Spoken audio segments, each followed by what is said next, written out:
Hey everybody, Tom Britt coming to you live from downtown Fishers, Indiana. Tom Britt with the Town Post Network, also the Fishers Magazine, Geist magazines, and our headquarters is right here in the Spark Building in downtown Fishers. So if you guys are having lunch, thanks for joining us. If you just got the word on our Geist Facebook page, welcome in. I thought it'd be kind of an interesting discussion to talk about the reopening of Fishers. We've heard a lot about the things that have closed and some of the businesses have gone away, but I think every business has been impacted severely by this whole COVID-19 shutdown, if you will.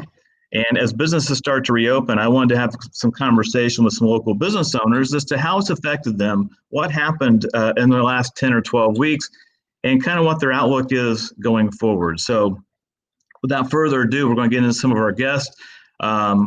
We've got Mr. Scott Wolf.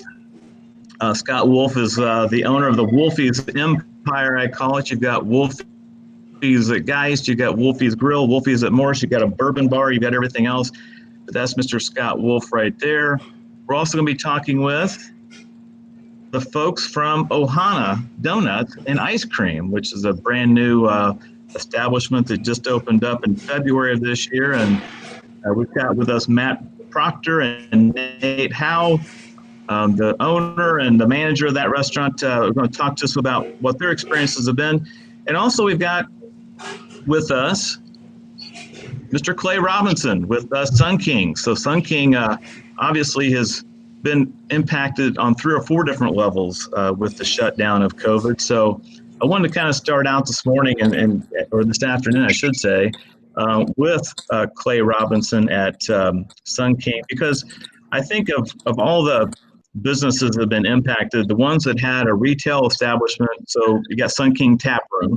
You've also got the restaurant side. They're serving beer through restaurants. Well, the restaurants don't have their bars open, and they just now are becoming open, I think, today or tomorrow.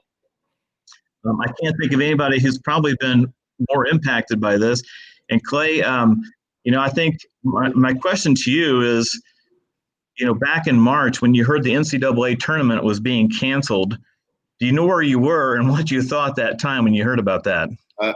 Actually, I was on vacation I'd been on vacation with my family. So I think I was one of the lucky ones who got in a spring break. But my wife and I were at the airport, and it was the Thursday that all the announcements started. And I actually was just checking back in on my phone because I'd been kind of disconnected from everything. And that's actually the first announcement that I saw was the tourney. And my immediate thoughts were, oh, many expletives.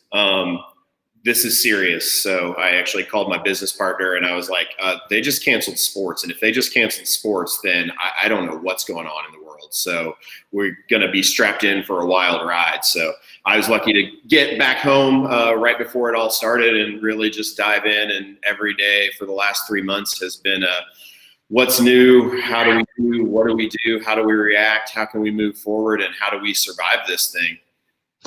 And speaking of that, I know there was an article that came out, I think it may be the Indy Star or one of the local newspapers, that all the microbrews around the state and actually around the country were going to have to dump gallons and gallons of beer down the drain because there was nobody to drink the beer. Did you guys have to throw beer down the toilet? We did destroy some beer. We're fortunate. We actually we've got pretty good code dates on a lot of our beer. We had some keg beer to destroy, some canned beer to destroy. It was limited.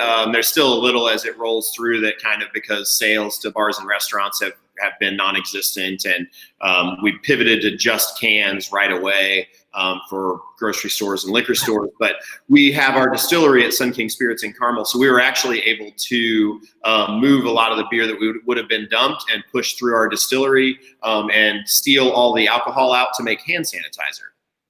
Oh, so you made lemon literally out of lemonade, in essence. Yeah, exactly.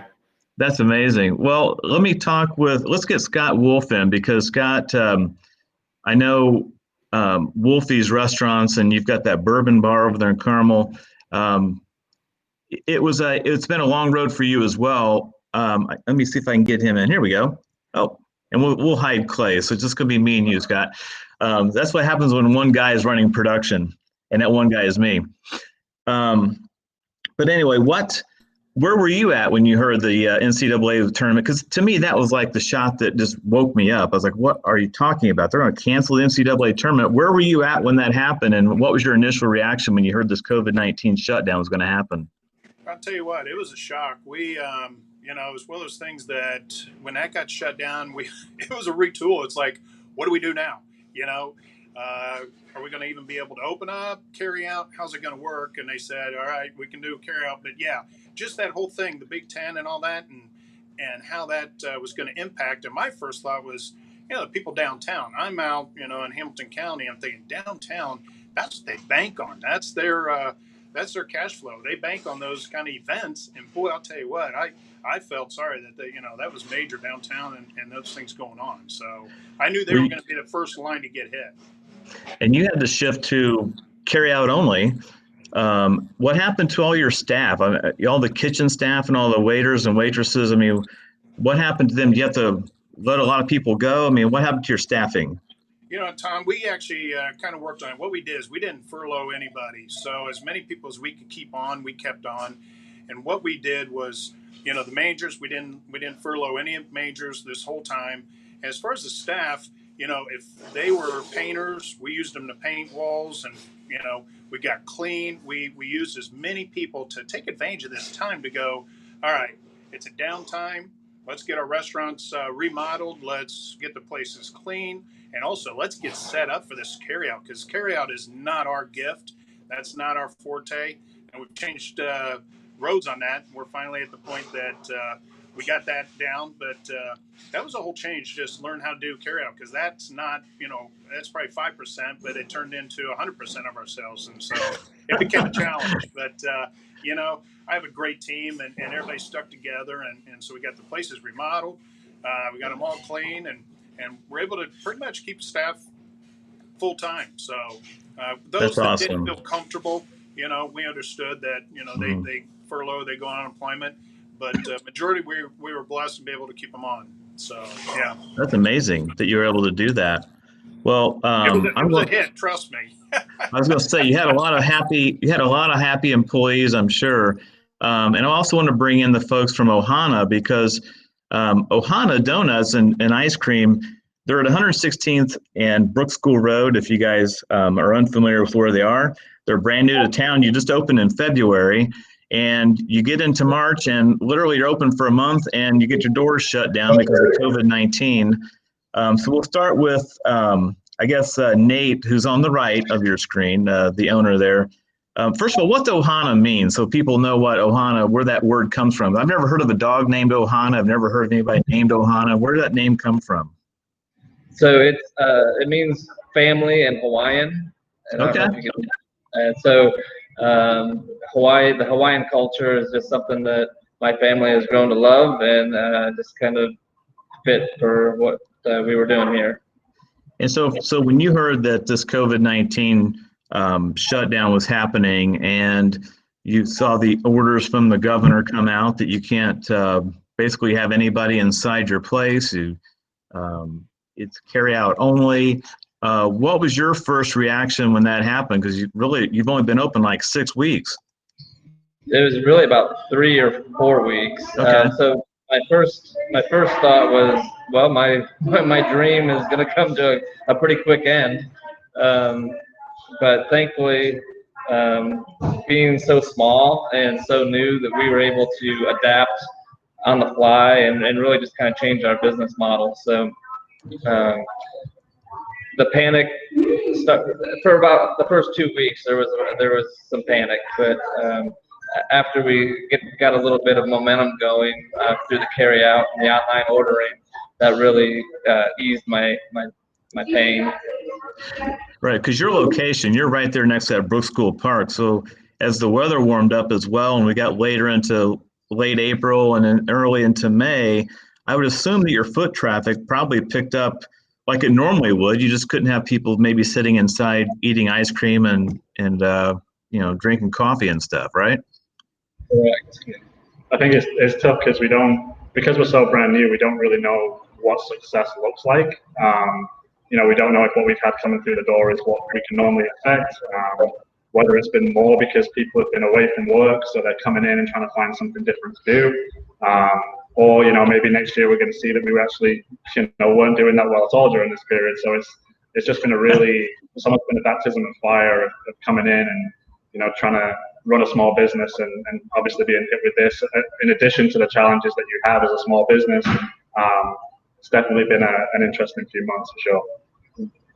Yes, I'm kind of curious, and I'm going to ask this to all.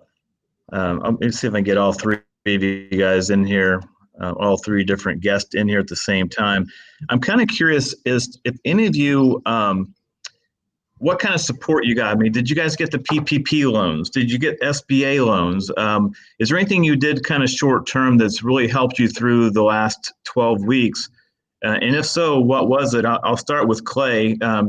Did you guys get PPP money? Did you guys qualify for that? Did that help you guys? And we got a great relationship with First Merchants Bank, and they helped us through that process. And honestly, that was a pretty big lifeline for us.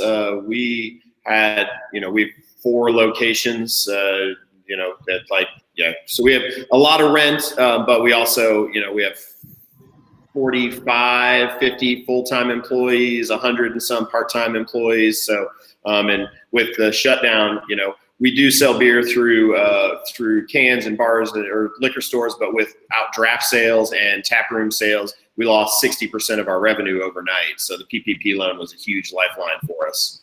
Wow. And what about you, Scott? Did you guys qualify for that? Did you take advantage of some of those programs? Mr. Wolf? I think we may have lost Mr. Wolf's sound. I'll come back to you, Scott. I'm sorry. I'll come back to you guys at Ohana. Did you guys take advantage of any PPP loans? Because I don't know if you've been open long enough to take advantage of that, were you? That's the problem, is we did get a little bit of money, but it's based on a history of what your payroll is. And but basically a month and a half of that average, we didn't have any employees. So the amount was very little, but we graciously took it. We also had some landlords that were very willing to work with us for 2 months because they knew that us going out of business didn't do anybody any good. So they really worked with us. And then we just really adapted our schedule, especially the first couple of weeks. Matt and our other manager, Wes, they really had to work a lot of hours because we didn't bring in hourly employees. It was just those two and a couple other people, and we were able to scrape by for a little while there. So it's safe to say that everybody kind of took advantage of the PP, but I don't know about Scott because we can't hear Scott. I'm going to send him a text right now. See, this is what happens when you do live Facebook. Anything can happen. And I always tell people when we do live Facebook, it's always going to be a train wreck. It's just a matter of when. But so the PP loans helped. What about City of Fishers relaxed a lot of their sign ordinances and things? I know all of you have restaurants and businesses in Fishers especially. Was that helpful to you guys? Was the signage helpful at all? And I'll go back to the folks from Ohana. Did the sign ordinance help you guys? Yeah, for sure. I mean, first off, the city actually put out signs for all the restaurants that were here, which was awesome, and they moved really quickly on that to do it. So that was great that they did that.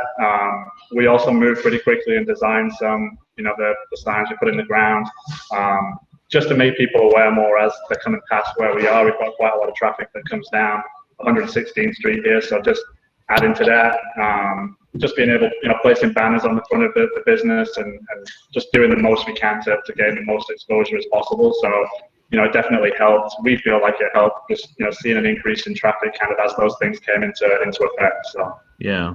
How about you, Clay? Were you guys able to?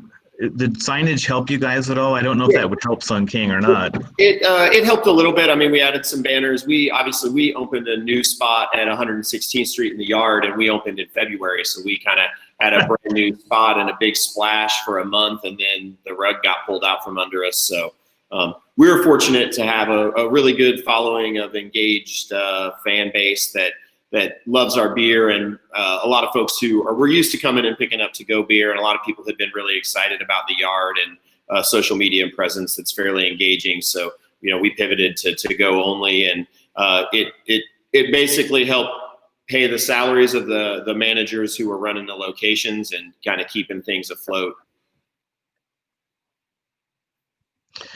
Yeah, actually, I didn't say where I was at, but I was actually at Sun King when I heard the word the NCAA tournament had been canceled. I was actually at your new place there at the yard. Beautiful facility, by the way. If you haven't been there yet, you got to make the trip to the yard to see this place. You got that new mural we're going to do a story about here coming up next month in our magazine. But I think I guess kind of a parting shot. And Scott's trying to come back in. He's coming in and out, so we'll get him if he comes back in. But I guess the parting shot is, where do you guys go from here? Are you guys bullish or bearish on the next couple of months as the COVID restrictions are, taken down completely, hopefully by July 1st or July 4th? But are you guys seeing the light at the end of the tunnel? Is this going to be a long haul for you guys? And what do you see as the long term? And I'll start with the Ohana guys. What do you guys see as, where do you guys go from here? Well, the first place we're going is we are going to be rolling out a food truck here in the next couple of weeks. It's so hard to tell what the winter is going to bring. We want to capitalize on the good weather right now and take advantage of every opportunity that we have to bring in some sales. So we figure going to people is probably our best bet right now. But we want to continue to just be aggressive with our approach. We want to open more of these. So the only way to do that is to bring in revenue. And again, the first step is with the food truck.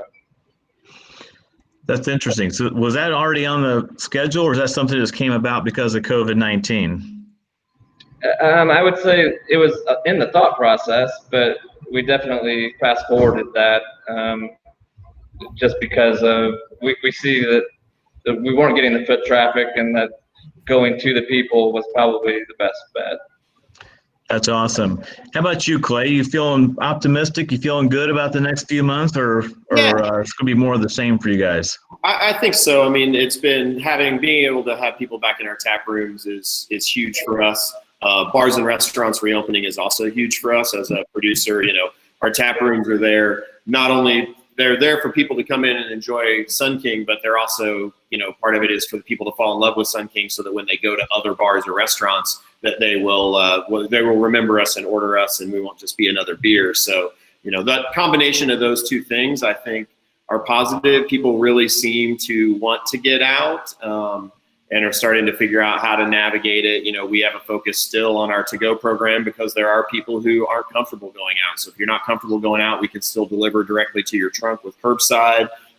Or if you want to come in, you can come in. So I think that we've been moving in the right direction, and people, we as a society weren't meant to stay at home. So people really are enjoying getting out. Amen to that. And I think we finally have Scott back. I'm hoping, Scott, you're there. Can you hear me okay, bud? I don't know, Tom. You just went dark again. Oh, it's because you're solo, dude. It's just you now. So the question for you, Scott, is what's your outlook on the next? I'm not getting anything on my side. It may just be the sound. We may have a sound issue with Mr. Scott. Hang on just a second. Let me try something real quick.